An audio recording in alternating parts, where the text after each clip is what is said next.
एक असा दृष्टिकोन ज्याच्यामुळे नेत्रच नव्हे तर आयुष्य बदलते। चला तर मग जाणून घेऊया साई सूर्य नेत्र सेवेच्या 40व्या वर्धापन दिनानिमित्त त्यांचा प्रेरणादायक प्रवास।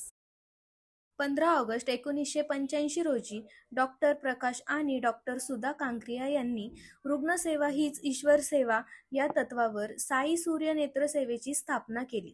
साई म्हणजे श्रद्धा, सूर्य म्हणजे प्रकाश। ही संस्था भारतातील आघाडीचं नेत्र उपचार केंद्र आहे।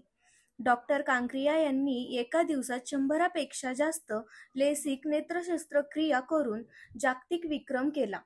याची नोंद निमका बुक मध्ये झाली। विविध प्रकारच्या लेसर मशीन सहित अनेक विविध आधुनिक सुविधा इथे उपलब्ध आहेत। आंतरराष्ट्रीय प्रशिक्षणानंतर साई दृष्टी यात्रा राबवली। मोफत विवाह दृष्टी भेट ही योजना समाज उपयोगी ठरली। हजारो रुग्णांना निरोगी दृष्टी प्राप्त झाली।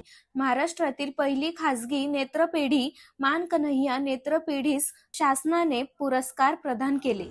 दृष्टी फिल्ममुळे नेत्रदान महत्त्व सर्वत्र पोहोचले।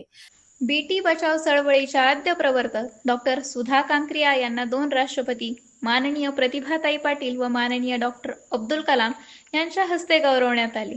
तसेच नोबेल शांतता पुरस्कारासाठी सुद्धा नामांकन मिळाले।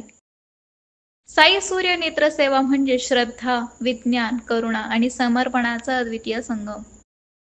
साई सूर्य नेत्र सेवाच्या 40व्या वर्धापन दिनानिमित्त आपणा सर्वांना मनपूर्वक हार्दिक शुभेच्छा देते।